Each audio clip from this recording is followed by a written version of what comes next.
Welcome to the Real Estate Syndication Show. Whether you are a seasoned investor or building a new real estate business, this is the show for you. Whitney Sewell talks to top experts in the business. Our goal is to help you master real estate syndication. And now your host, Whitney Sewell. This is your daily real estate syndication show. I'm your host, Whitney Sewell. Today our guest is Adam Levine. Thanks for being on the show, Adam. Thank you very much, Whitney. This is very fortunate to be a guest on your show. Thank you. Thank you. Appreciate your time and being willing to share your expertise and what you're up to right now so we can all learn from it. But a little about Adam. Has Master in Science in Property Management from Drexel University. Manages family real estate portfolio of debt and equity investments, private equity real estate funds. So Adam, grateful for your time. Like I said, give us a little more about who you are, maybe where you're located, and let's jump in. I'm located in central New Jersey. I have an office in Somerset. It's like right next door to New Brunswick.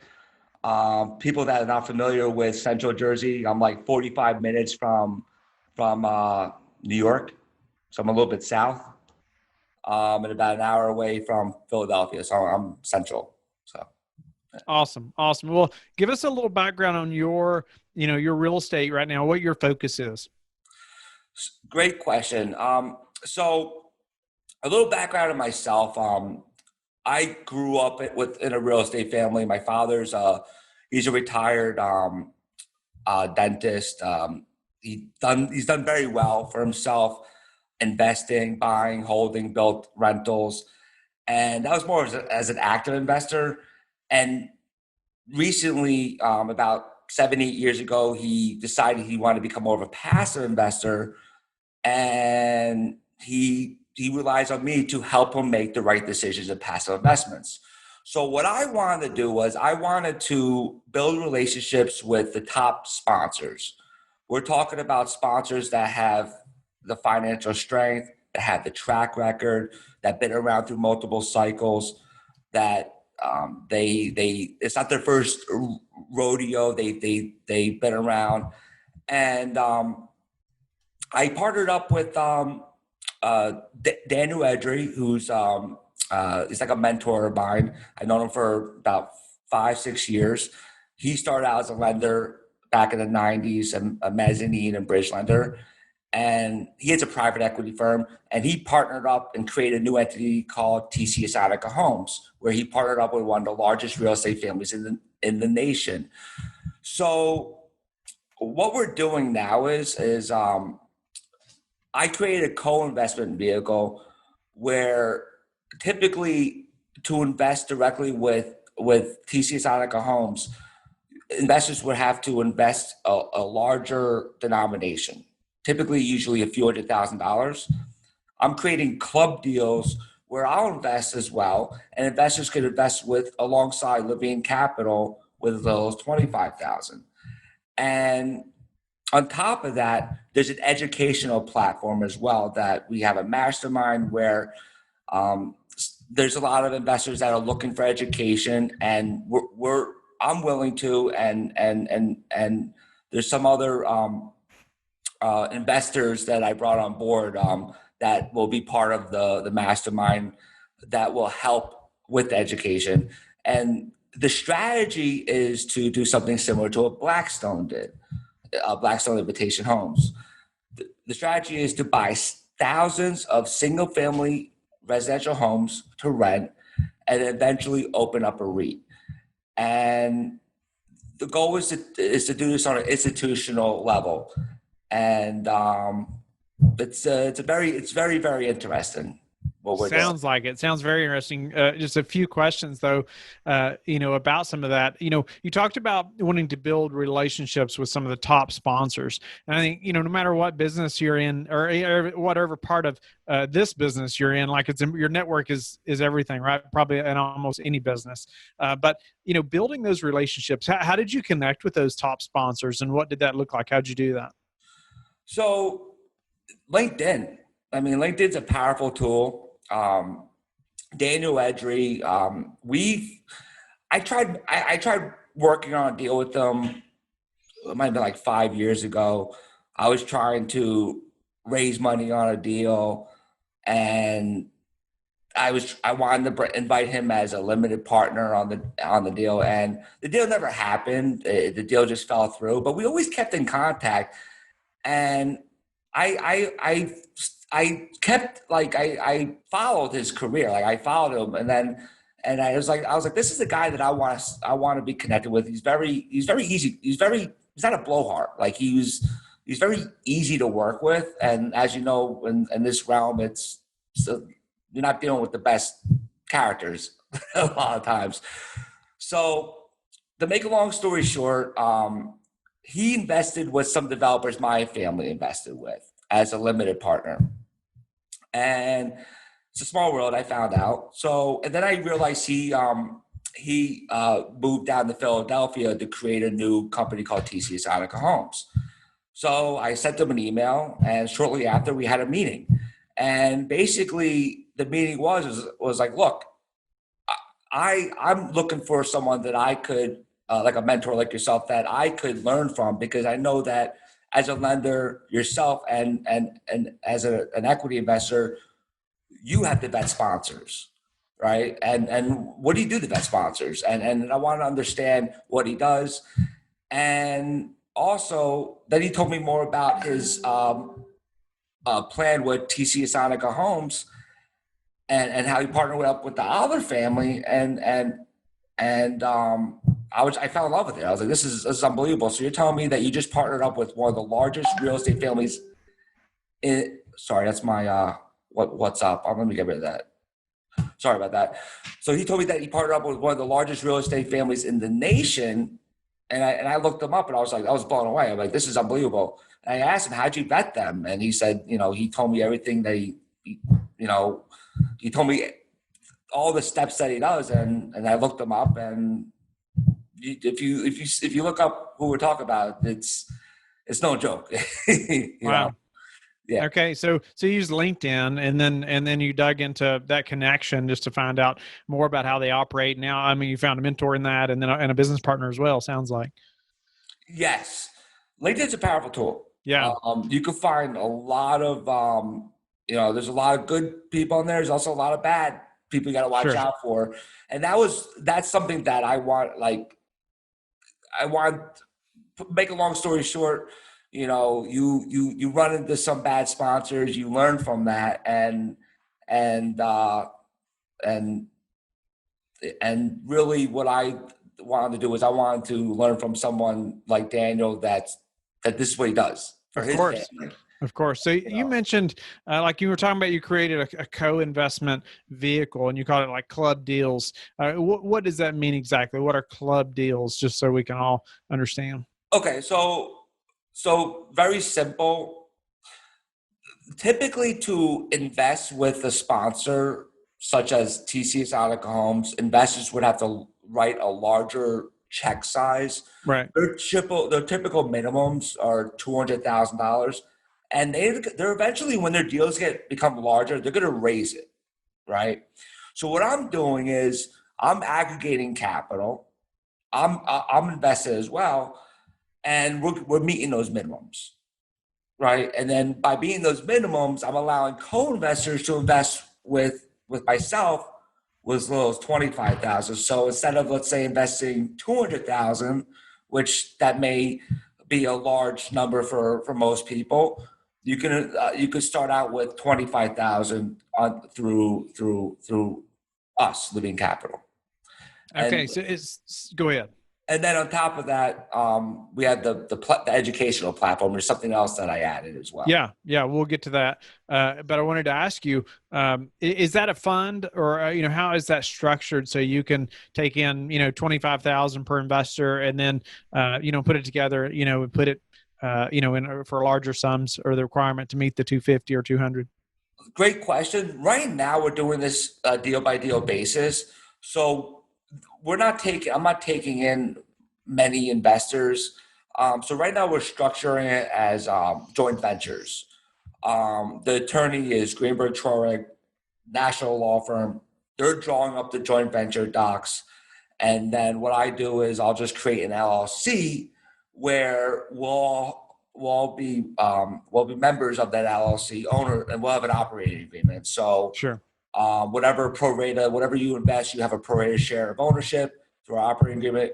Our LLC will invest into the master fund, which will be whatever fund, TCS Attica Homes Fund 3. That's the third fund we're launching to keep it. Does that make sense? Yeah, it does. Yeah. Just I know in our business, I mean, it's if an investor is not directly involved, in the deal, then you're syndicating a deal. So it's just different, a little different than a joint venture. And then, but then what I'm thinking for fund number 4, I may do a 506B because I have interest from.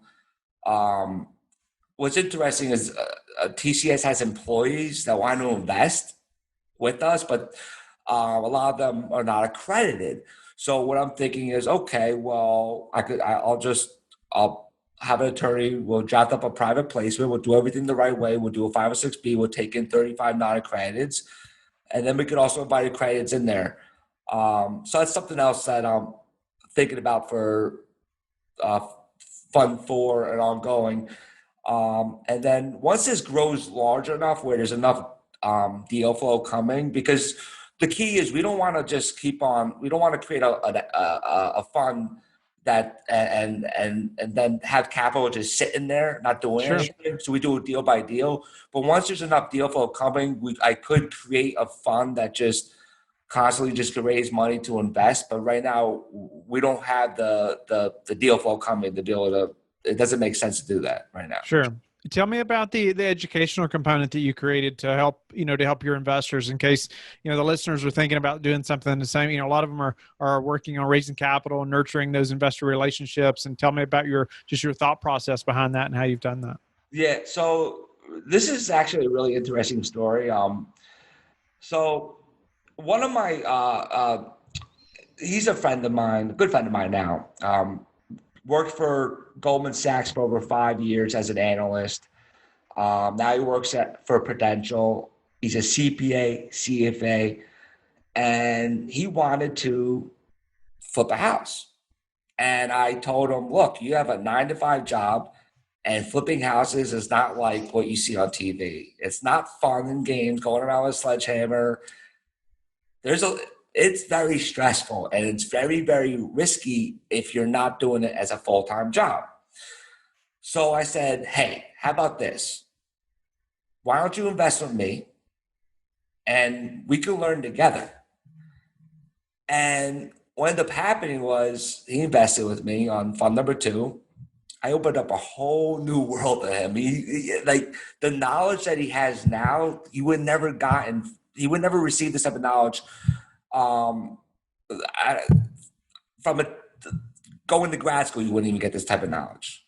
Like I'm getting this knowledge because I'm dealing with, experienced veterans in the industry, creating a fund. Because you did that work, finding those experienced sponsors like you were talking about. Yeah. And what's interesting is he wanted to do this. He wanted to do a deal. He wanted to invest with a flipper pre-Corvette right before it. And if he would have invested, that deal could have blown up in his face.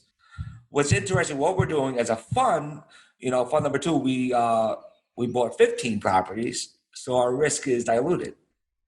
So if one deal doesn't work out, it's not going to blow up our whole investment. And everything in between, we're looking at documents. You name it, mortgage docs, HUDs, joint venture docs, everything that you could think of. We're dissecting this investment together. And we just closed last month, and we still have a lot to go. And it's exciting. And my goal is to grow it where we'll have other investors come in and if let's say you have a question, right now we have weekly calls. We jump on a Zoom meeting. We share the screen. Also, if you have questions in our mastermind group on Facebook, you could ask. There'll be answers. But by all means, it most likely would be bi-weekly calls where you have questions. Then we'll jump on a Zoom meeting and we'll answer. It could be any type of question. No such thing as a dumb question. It could be as silly as, how did you find this property? What were the steps? And whatever, So that's what we're doing. Then eventually, if you like, you could go do this on your own. That's the goal. Okay, so tell me, tell me a way you've recently improved your business other than that, or maybe that we haven't talked about that we could also apply to ours. So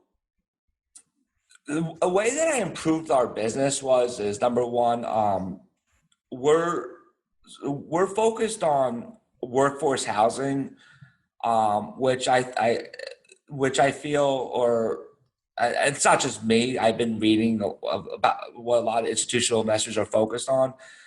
And what's interesting, we're looking to do the rent. I mean, this is like basically a big bird that we're doing. But what's interesting now is, this pandemic that's happening. It's a horrible thing, but if you're an investor, it's an opportunity.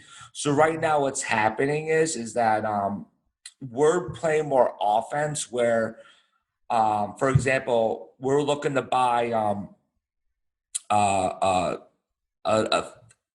11 unit portfolio and now 22 unit portfolio. Pre-COVID, the pricing per house was about $67,000 a house. Now we have Corona pricing where we're looking at like $52,000 a house with ARVs around 140, 145.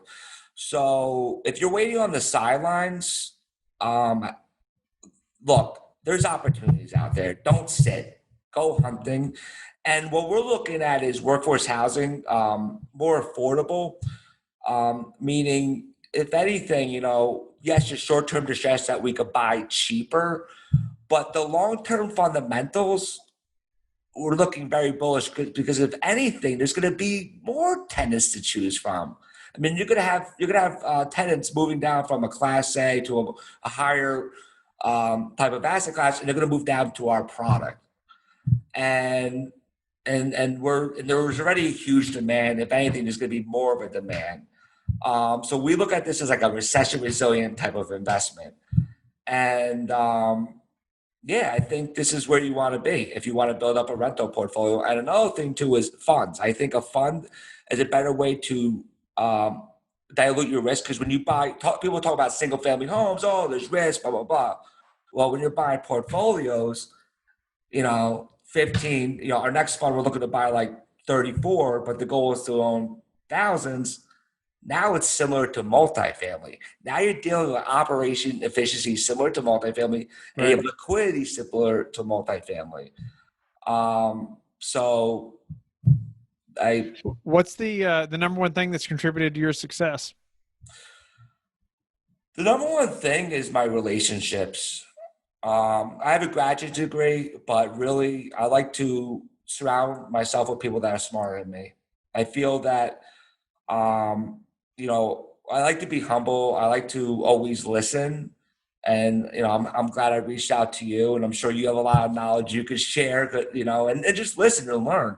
And really relationships, that to me is the most important thing in this business. If you really want to survive in this business, is relationships is key. It could be lenders, it could be investors, real estate brokers, whatever it is. I think that's what's really helping me. And I built a really solid foundation of relationships. What's your best source for meeting new investors? Best source, so investors are everywhere. So investors could be on Bigger Pockets. I'm sure that's not a secret. Investors could be on LinkedIn, right? Investors, they could be anywhere. You could be on a golf course, and my father, I mean, he's literally, he plays golf a lot, and he wears my Levine Capital hat, and he refers investors because naturally he refers people. But I think really what I heard was, because I'm like, usually, just to want to keep this be very honest, originally when I started, I was always investing my own family capital. So I started allowing investors to invest with us. This is very new. But what I've heard was that successful is that getting on podcasts like this will help attract investors because they get to know you. I created a Realty 411 article on our co-investment, and I shared it with someone, and she basically said, wow, that was amazing. I felt like I got to know you. And that helped her wanting to invest. So I think it mostly, you want to get yourself out there on social media, podcasts, webinars, Right. put yourself out there. And be honest with you, getting up here with you, I'm not comfortable, but you got to put yourself out of your comfort zone. Sure. And that's what I'm trying to do. How do you like to give back? So interestingly enough, I like to give to my church. I try to give my 10%. Try to do that, and whatever it is, like I know I want to do more. I know my wife. She tried helping in she's Brazilian, so she tried, because there's a lot of I guess immigrants here that they don't have social security cards, so they can't get any government assistance. So we had like a food drive to try to buy food, but whatever it is, like, you know, I always try to give to my church, and I want to do more, you know, whatever it is, you know, and I know my wife and I were talking about more things we could do, maybe with seniors, maybe helping with deliveries, because, you know, it may be tough for them to go to a store, you know, because of their, you know, the risk. So maybe we could help with picking up groceries, and, you know, but I'm always looking for opportunities for ways to give. But, you know, that's definitely a good question. Thank you. Yeah, no, thanks for sharing that, and appreciate you giving back. And Adam, you know, appreciate you giving back today. Go ahead. And one more thing I like to give back. I'm sorry. I like to give back on helping investors as well. Sure. In terms of, that's why I created this platform, because I realize there's a need. There's a lot of gurus out there. There's a lot of scams out there you have to watch out for. And so for me, I try doing this for myself to find the best in class operators. So I feel comfortable investing. My family feels comfortable investing. And what I realized is I want to be able to help other people where they can invest with me and give back by also giving educational content. And to be honest with you, it's a lot of work. But, sure it is. But I don't mind. I love what I do. So I like helping people. And maybe, and if you talk to one of my investors, hey, like, he's learned so much, and it just makes you feel so happy that, like, he's learning a lot. And I want to get more people like him to just learn, and eventually, you know, they could do it on their own. And that makes you feel good to be able to help people all different ways. But this is how can people get in touch with you and learn more about you? So my name's Adam Levine. So if you Google me, you'll probably find the singer. You know, I don't sing. I don't have, you know, but you could find me on just Google me, levinecapital.com. You can contact me at adam@levinecapital.com. Facebook, LinkedIn. I mean, you can contact you with Whitney, you know, I'm sure. You know, but I'm trying to work on my SEO. So hopefully if you type in Levine Capital, you'll find me somehow. But okay, I'm trying to make myself more accessible, more, you know, searchable. Or if you want my phone number, I'll give you my office, 732-858-1758. That's my office line as well. Thank you for listening to the Real Estate Syndication Show, brought to you by LifeBridge Capital. LifeBridge Capital works with investors nationwide to invest in real estate, while also donating 50% of its profits to assist parents who are committing to adoption. LifeBridge Capital, making a difference, one investor and one child at a time. Connect online at www.lifebridgecapital.com for free material and videos to further your success.